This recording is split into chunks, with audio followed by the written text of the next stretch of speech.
Kutitipkan masa depan sains, teknologi, dan humaniora bangsa ini ke atas pundakmu generasi muda Indonesia.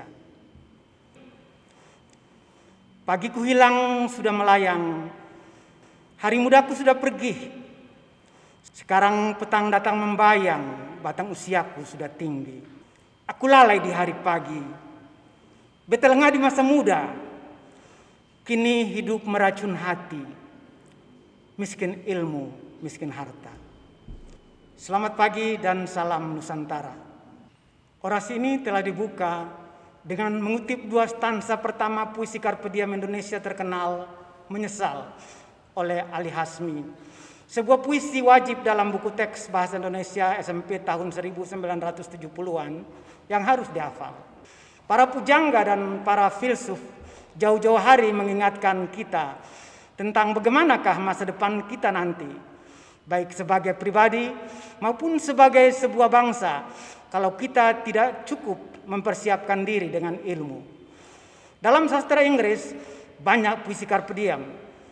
Two Daffodils oleh Robert Herrick atau Spring and Fall to a Young Child oleh Hopkins juga memperingatkan hal serupa, Carpe Diem, kejarlah hari. Bagi seorang pendidik senior, peringatan ini telah dijalaninya. Namun, ilmu pengetahuan yang diajarinya tidak sama lagi. Sains, teknologi, dan humaniora berkembang dan berubah begitu cepat. Dalam uraian ini akan dikemukakan betapa pentingnya mengingatkan generasi muda untuk terus membenahi diri dengan sains, teknologi, dan humaniora sekarang dan ke depan nanti.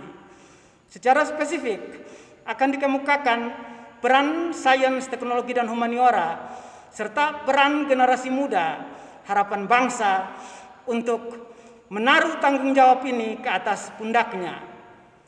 Kalau generasi muda ketinggalan, akan ketinggalan pula lah bangsa ini dalam sains dan teknologi, dan akibatnya kita akan menjadi budak kebijakan globalisasi bangsa-bangsa lain. Data populasi dan ranking HDI Indonesia. Dalam daftar penerima hadiah Nobel sejak tahun 1901 sampai dengan tahun 2022, kita dapatkan bahwa belum seorang pun anak bangsa ini yang memperoleh hadiah Nobel dalam bidang apapun. Padahal jumlah populasi Indonesia sekarang adalah 280.860.833 per Rabu 2 November 2022 menurut Worldometer berdasarkan data terakhir PBB. Jumlah penduduk sudah sebanyak itu, namun belum ada satupun penerima hadiah Nobel, ajang ilmiah bergengsi yang memperlihatkan kemampuan berpikir sebuah bangsa dalam bidang sains, teknologi, dan humaniora, terutama sastra. Pada ranking HDI bangsa-bangsa di dunia, Indonesia berada pada level high, namun tertinggal jauh dengan negara-negara tetangga seperti Malaysia dan Singapura yang berada pada level very high. Bahkan walaupun Indonesia berada pada level high, Indonesia masih berada di bawah negara-negara kecil seperti Tonga, Jamaika, dan lain-lain. Data ini memperlihatkan bahwa walaupun kita besar secara kuantitas, kualitas bangsa kita masih tergolong tertinggal. Hal inilah yang perlu disadarkan pada generasi muda agar jangan lengah, karena mereka lah yang bertanggung jawab atas kemajuan sains, teknologi, dan humaniora bangsa ini ke depan. Generasi muda dan Ubermans, manusia unggul Indonesia. Nietzsche, sang filsuf Jerman yang cerdas itu, dalam karyanya Das Volk Zarathustra, mengatakan bahwa umat manusia harus menciptakan makhluk lain yang lebih unggul dari diri mereka sendiri. Tipe manusia baru yang dia sebut Ubermans, atau superhuman, overman, atau beyond man. Negara harus dengan teliti memperhatikan kualitas generasi muda dalam hal penciptaan, dalam tanda kutip, manusia unggul ini dengan kebijakan-kebijakan yang tepat. Generasi muda, teknologi, data, dan penjajahan baru.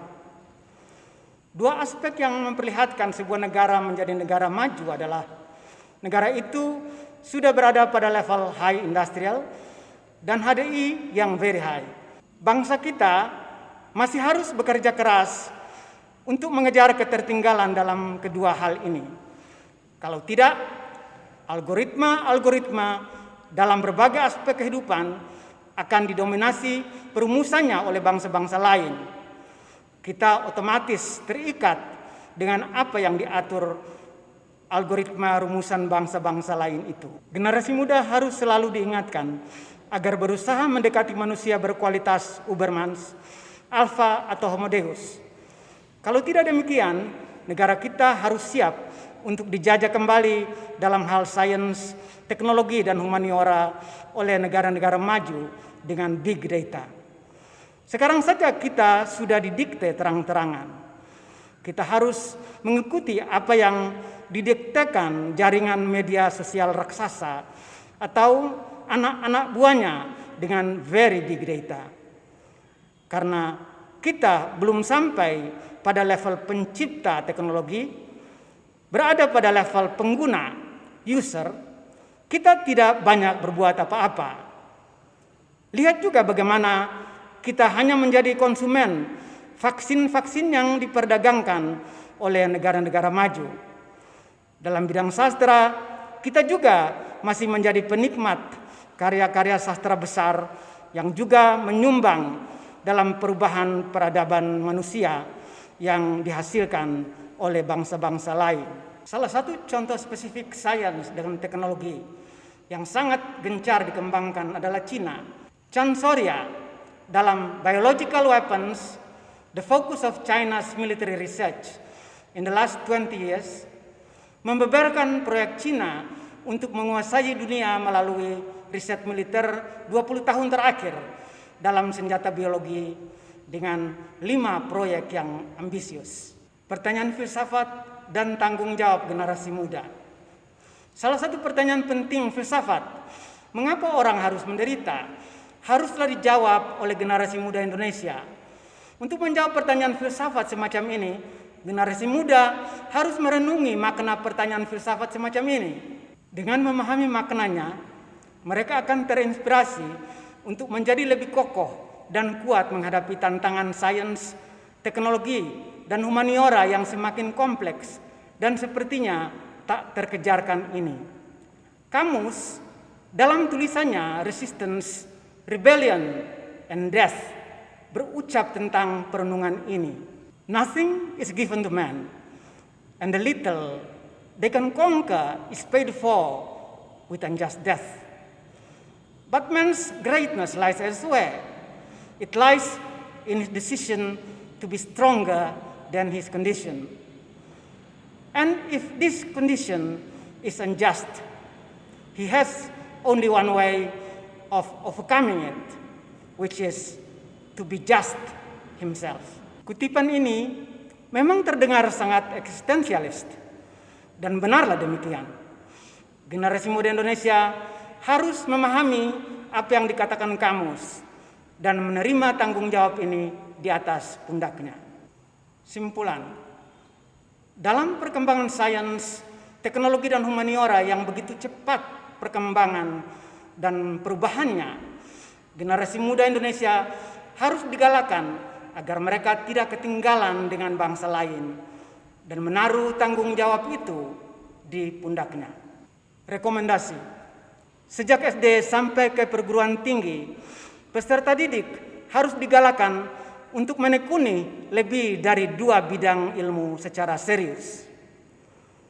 Kurikulum harus memfasilitasi penggalakan multidisiplin secara serius ini. Dan harus ada keseimbangan antara bidang sains, teknologi, dan humaniora. Untuk mengakhiri orasi ini, kembali dikutip kedua stansa terakhir puisi Ali Hasmi yang berpesan kepada generasi muda untuk berbakti. Apa gunaku sesalkan? Menyesal tua tiada berguna, hanya menambah luka sukma. Kepada yang muda aku harapkan, atur barisan di hari pagi menuju ke arah padang bakti.